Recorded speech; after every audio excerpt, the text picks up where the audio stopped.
بعضی دوستان او ملګری د شب برات چې زمونږه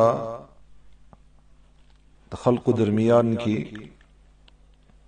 په دینوم باندې مشهوره ده، د دې متعلق سوال کوي. د الله په فضل و کرم توفیق سره جواب ورکوم. دا میاش د شعبان المعظم میاش بلل کیږي. دا د هجری میاشتو اسلامی میاشتو په اعتبار سره اتم میاشت ده. د دینه بعد بیا رمضان مبارک راځي. دغه میاشت د رمضان مبارک د پاره د تیاری میاشت وی.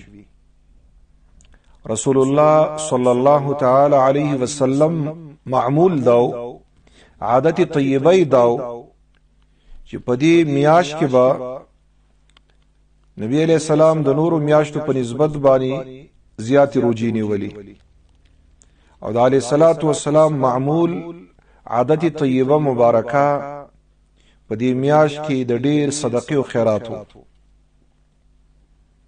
په دا میاشت کې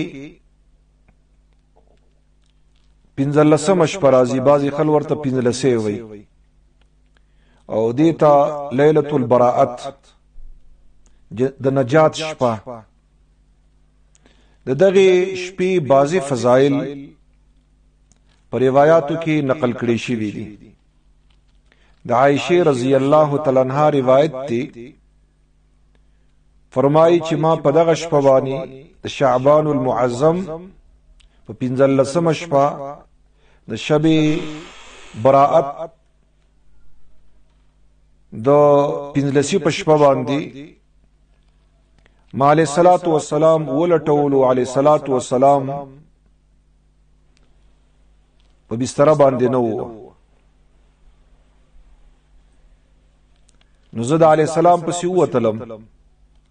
علیه الصلاۃ والسلام د جنت البقیع د مدینه منورې په قبرستان کې. رسول الله صلی الله علیه وسلم چراغه عائشہ مبارکه واپس راغلی او کوټې ته کمرې ته، نو علیه الصلاۃ والسلام ته پته ولګید چې دا ما پسې راغلی و. علیه السلام ورته ویلي آیات ته دا اندېښنه او اندیشه و چې الله او د الله رسول په تا باندې ظلم وکي، یعنی ستا په نمبر کې به زبلی بیبي تلاړ شم. عائشہ رضی الله تعالی عنها ویلي چې او ماته دا خیال او دا ګمان راغلیو. نبی علیہ السلام مبارک ورته فرمایل په دغه شپه باندې د برات په شپه باندې د 15 په شپه باندې الله سبحانه و تعالی د دنیا اسمان ته نزول فرمایي، د الله رحمتونه متوجی شي، او الله سبحانه و تعالی په دغه شپه باندې د بنو کلب د یو قبیله وا د پسونو د ګډانو په ساتلو کې مشهور و. د بنو کلب د ګډانو او د پسانو د ویختانو نه په زیات تعداد باندې مغفرت فرمایي. دا روایت امام ترمذی رحمت الله علیه ترمذی شریف ابواب الصوم کې نقل کړي، امام ابن ماجه رحمت الله علیه سنن ابن ماجه کې نقل کړي دي. امدارنګ د حضرت علی رضی الله تعالی عنہ روایت دی، هغه فرمایي چې رسول الله صلی الله تعالی علیه وسلم فرمایلی دي چې تاسو د شعبان په 15 شپه باندې چې هغه په د برات په شپه باندې 15 باندې مشهور ده، په دغه شپه باندې تاسو عبادت کوئ او د ورځې روزه نیسئ. او بیا نبی علیہ السلام او فرمایل چې په دغه شپه باندې الله سبحانه و تعالی د دنیا اسمان ته نزول فرمایي، د الله رحمتونه متوجی شي، او د الله د طرف نه دا ارشاد فرمایل کیږي خبر شي څوک د مغفرت طلبگار شته چې زه د هغې مغفرت وکم، کم د رزق طلبگار شته چې زاغه ته رزق ورکم، کم په مصیبت کې مبتلا شته دی چې هغه زمانه عافیت وغواړي زه عافیت ورکم. دغه شانته سلسله روانه وي تر سبا راختو پوری. دا روایت خودی ضعیف په دې باندې کلام شته دی. همدارنګه نور روایات هم دي، مسند احمد شریف کې، بهقی شریف کې راغلي، پاغیم کلام دی.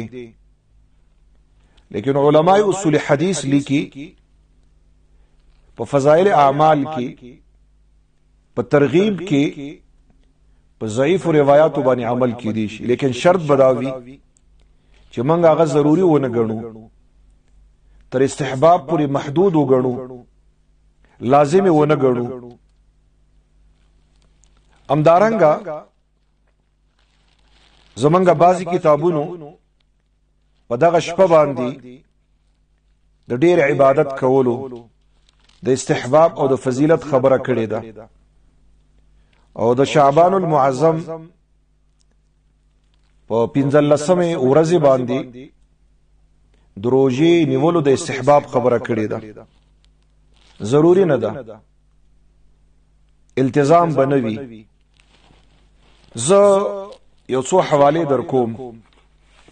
دا فتاوا محمودیه جلد 3 صفحه 253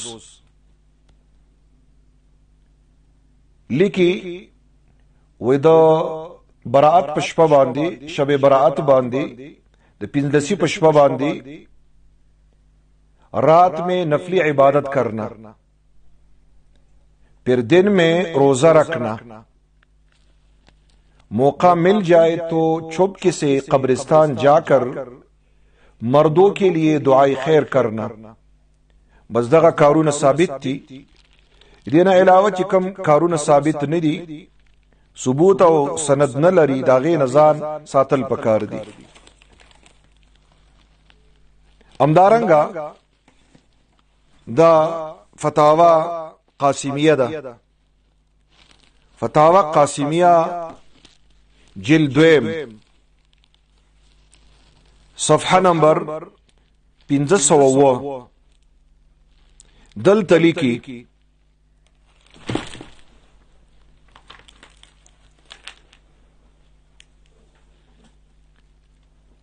इसी तरह 15वीं शाबान को भी रोजा रखना मुस्तहब है. शाबान पो 15 शपा बांधी 15 शब बरात बानी रोजा निवल मुस्तहब दी. और लिखली 15वीं शाबान की रात में इबादत की फजीलत बहुत आई है, इसलिए रात में ज्यादा से ज्यादा इबादत में मशगूल हो जाए. फतावा कासिमिया जिल्द 2 सफहा नंबर 508. फतावा कासिमिया 2 जिल्द सफा 509. जवाब मिन जानिब दारुल इफ्ता दारुल देवबंद, अपने अपने घरों में तिलावत व इबादत कर लिया करे, दिन में रोजा रख लिया करे, और ये उमूर भी इल्तिजाम व इसरार के साथ ना हो. दशपे इबादत दो रज़ी रोजा निवल, लेकिन लाजिम गणल नदी पकार.